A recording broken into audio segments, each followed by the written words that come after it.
Hi, everybody. This is Tom Riddle. I'm the Director of Research and New Solution Development at VIB. And today we're happy to present the findings of our first annual State of Marketing survey. And so today we're going to be focusing at a high level on highlights from the survey. And then we're going to follow up with a in-depth research report. So topics today, we'll talk a little bit about the survey methodology, who responded, budget outlook, which is always a very interesting question, KPIs that people are focusing on to manage their marketing by this year, initiative trends, things that are increasing in 2021, capabilities like tools, MarTech Stack, and then we're going to touch base a little bit in more detail on sales ready leads and sales ops challenges. Now, this was a question.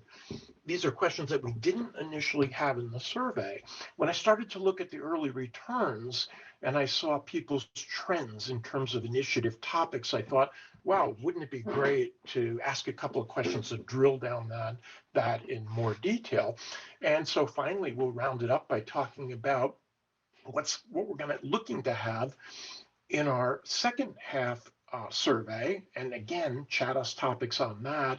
And finally, upcoming VIB marketing webinars, such as the one today. So a little bit about the survey. 942 respondents, which was pretty close to our 1,000 goal, completed the survey. And it's really important to emphasize completed, because with partials, you never know when somebody may have lost interest or you don't have the ability to do data cuts, what they thought about this, and then how they answered that. So for good quality control, you only want completed. The respondent source are our customers and our community, and a few at large as well. We use the industry-leading Qualtrics survey platform with its advanced AI stats capability. And it's important to note that we follow industry best practices at every step of the way.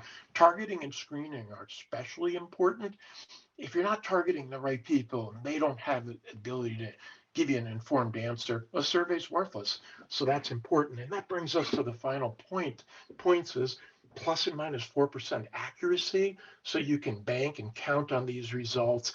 And lastly, we eat our own dog food. We use this data to inform our own strategies as well. So a little bit about profiles.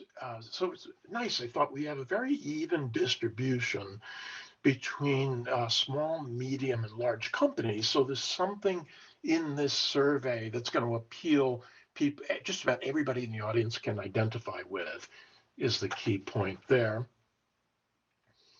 And as far as organization level, it was interesting. I was pretty surprised and happy that we got such good CMO and VP representation, quite a bit in the director and manager level as well, and non-management staff level, a pretty good contribution as well. And the way I look at it is staff are aspiring to be directors and managers and directors, and those are aspiring to be CMOs. And that's a little bit of a preview. February 18th, we're going to have a CMO roundtable where we'll have 4 CMOs talking about career advancement strategies and tactics for marketing people. And there's not really much to read in here, so I'll go quickly. That kind of a pretty even distribution across all 3 size segments. Primary areas of responsibility. And I broke this out by company size because it differs. Smaller companies, you have a lot of people that are responsible for virtually everything.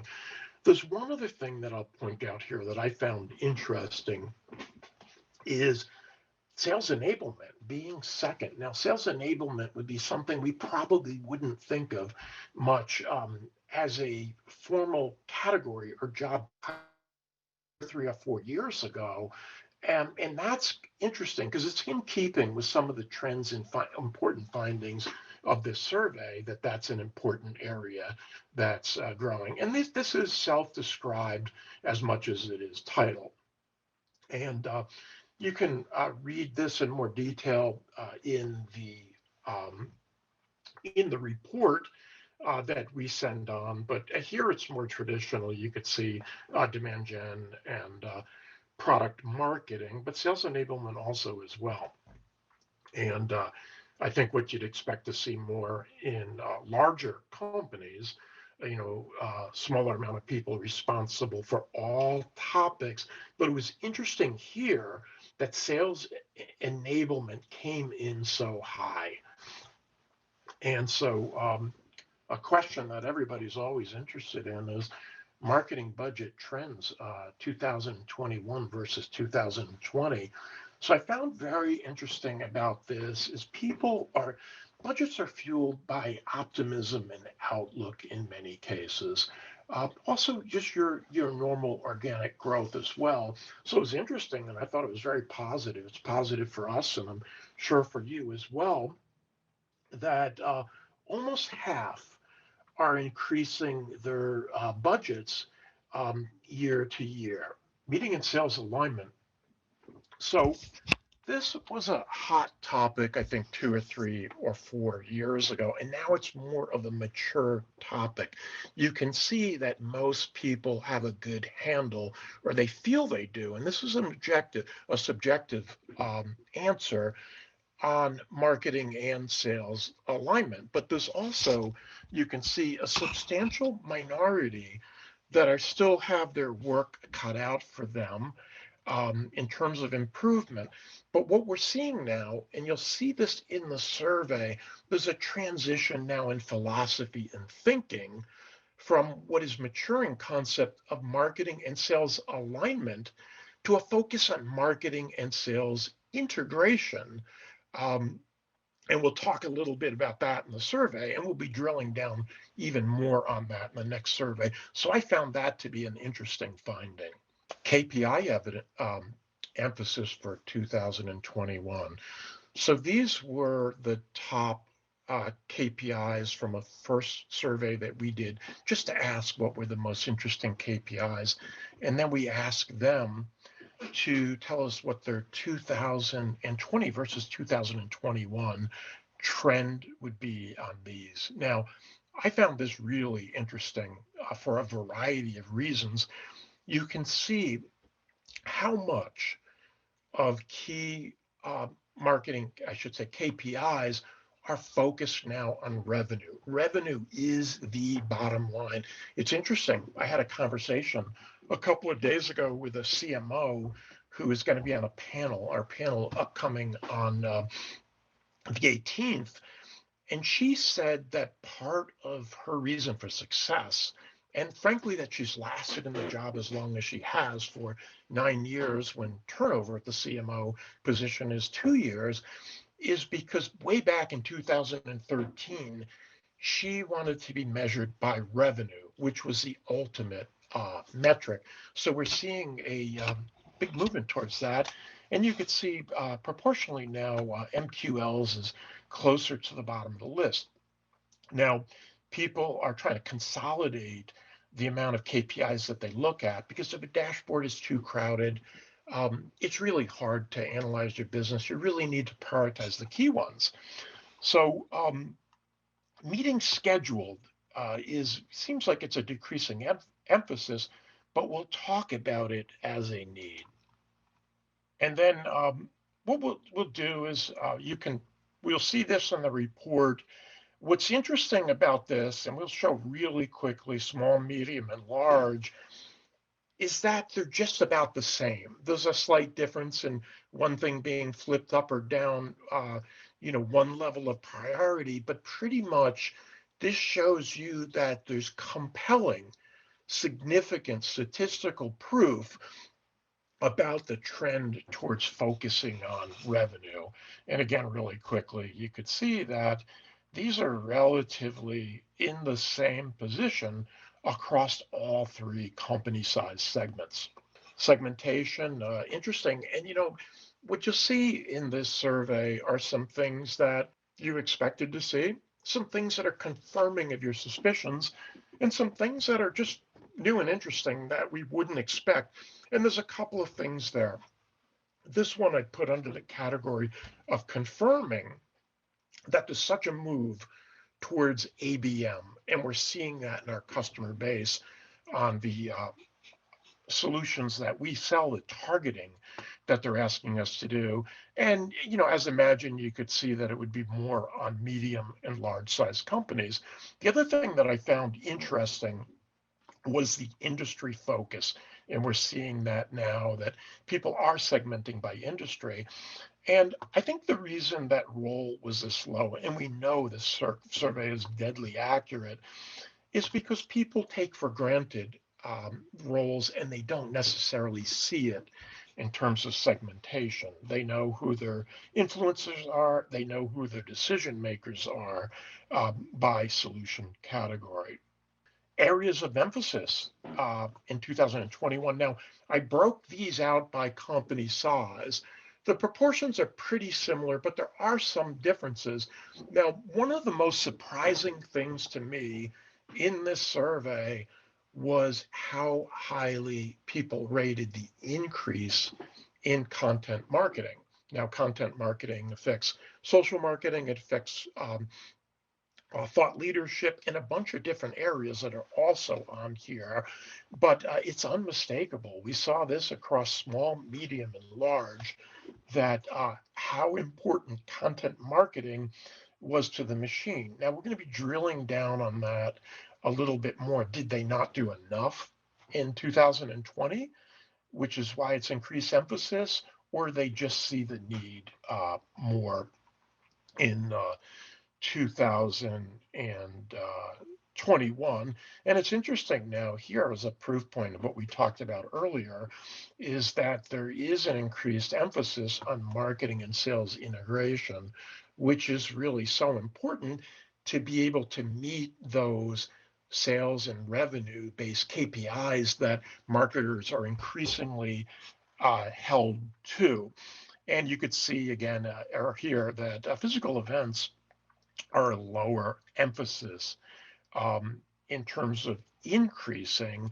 And it's probably because, and I'm just speculating here, the uncertainty still with COVID. And here's medium-sized companies and large-sized companies as well. And now let's talk about capabilities. These are technologies that companies have, and you can see there's some overlap, but it's interesting how people answered the questions nevertheless.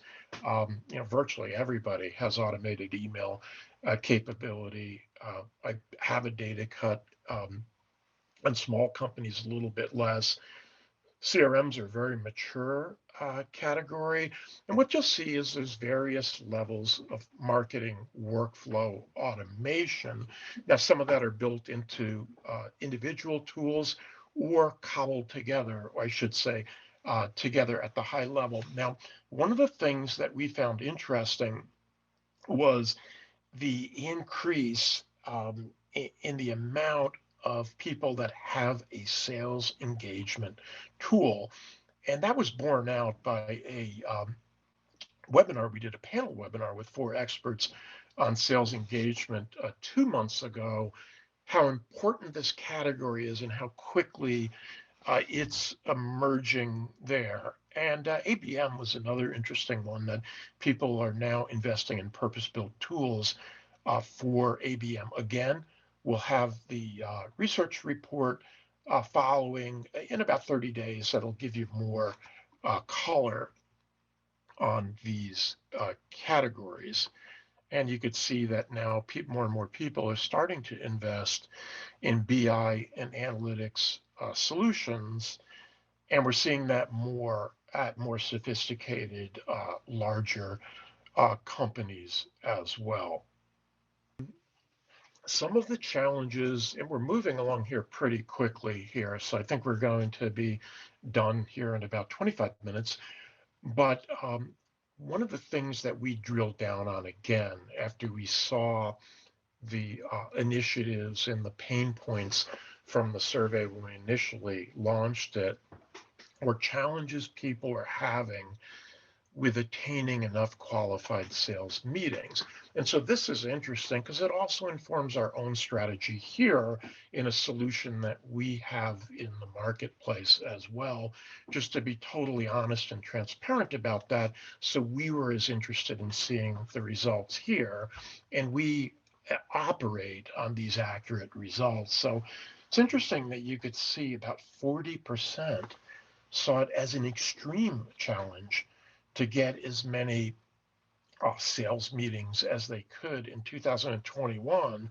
And that challenge was pretty stable across all three company size segments. And you could see that the shifting challenge in terms of KPIs we talked about earlier, that MQLs have gone down in importance as a KPI, as a meaningful KPI, and revenue and sales meetings and sales ready leads have gone up. You could see this. And one of the things that we hear from customers is that customers are still dedicated to and invested in lead nurturing. But what they really want to be able to do is short circuit that process as much as possible, because the bottom line is you need sales opportunities to increase revenue, and that's the focus these days. Sales ready leads, an analogy to sales meeting challenges, getting those sales challenges, because you need sales ready leads in order to do that. And so here, the challenge level was pretty similar, and it makes sense that it would be that 42% saw getting enough sales ready leads as extremely challenging. Now, what we're going to do on the follow-up survey is drill down more on just why this is and what companies are doing about it to increase the amount of sales ready leads that they're feeding to salespeople. And again, only 7% felt that it wasn't challenging at all. And so this was also, again, just to be completely transparent, good news for us as well, as we have a solution in that space. And winding down here is that let's talk about some of the planned topics we have for the second half of 2021. Our State of the Marketing survey plan topics is what we're hearing from customers in terms of our discussion is the focus on revenue operations. A hot new topic, which is buyer enablement, which is teaching buyers, helping them buy from you rather than selling to them. And next is AI-infused marketing.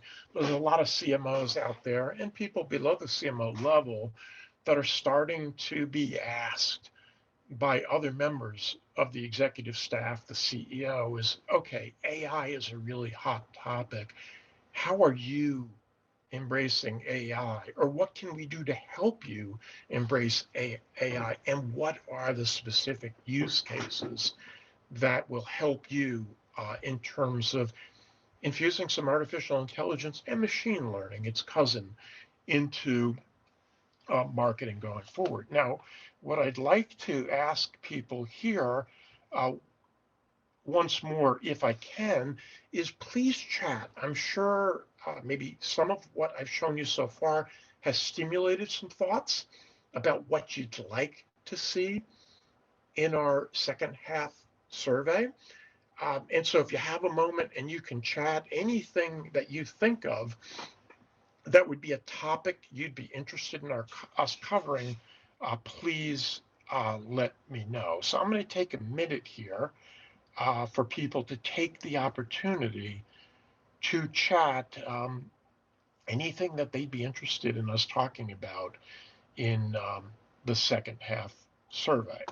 So we've got a few comments coming in here. We're also going to have a follow-up survey after this session, and which you have a chance to ask that as well.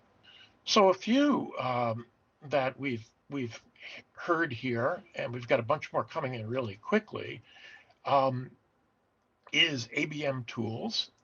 Here's another one, ABM tactics, which makes sense, the emphasis on the ABM. Um, and somebody that said, hey, I want to hear more about buyer enablement. Another one here, very interested in the proposed buyer enablement, would also be interested in the transition from virtual marketing to events, are just some of the comments that we've just received. Had a couple here about brand intelligence marketing, and one about sales opportunity win-loss analysis as well. So thank you for those, and please keep those coming. And then lastly, let's talk about upcoming marketing and sales webinar topics. Now, until recently, they've been focused mostly on marketing, but now with that integration between marketing and sales, we're going to have an increased emphasis on sales webinars as well. So this year, we'll be doing 2 of these webinars a month as opposed to 1, just due to the popularity of them. And so next on February 18th, we're going to have 4 CMOs that have had, great careers, great career advancement, but also career strategies in terms of pivoting from where they started out to where they ended up, being very agile and strategic about how they manage their careers. It's a panel discussion, and I think everybody will find that interesting about what kind of strategies you can use to advance your career and advice around that. And then February 25th, we'll be talking about buyer enablement, and March 18th, AI infused marketing, marketing and sales integration. And then another topic we're hearing a lot about from our customer base is starting to apply B2C tactics to B2B. And it's interesting because that's relevant even if it's a highly technical solution. Perception about your company, the empathy of which you're communicating through your marketing and through your engagements is now becoming recognized as important in B2C as it is in B2B. So I just want to close by saying that, again, we're very interested in hearing your comments for the second half survey, what you'd like to see us talk about and drill down about as well from this survey. We're going to be sending out a comprehensive report on this topic today, which we've shown about maybe 40% of it today, trying to fit this into a half an hour at a high level. And if there's things from today's session you'd like us to drill down on further in terms of data cuts and such that we do on the report, please let us know that as well. And lastly, everybody's going to get a gift card from this session. Please be patient. It typically takes 48 or 72 hours to get that. And so again, thank you very much for attending today. Appreciate all the chat comments, and thanks again for joining us. And we hope to see you on the February 18th session. And please be on the lookout in about a month for that comprehensive report. So thanks again. Last thing I'll mention here is we got a couple of panelists that said, will we receive links and invites to the upcoming the rest of the upcoming webinars and sales I should say marketing and sales webinars, if I could speak correctly. And yes, you'll be getting those links here shortly. Typically, we provide the link to register about 3 weeks in advance.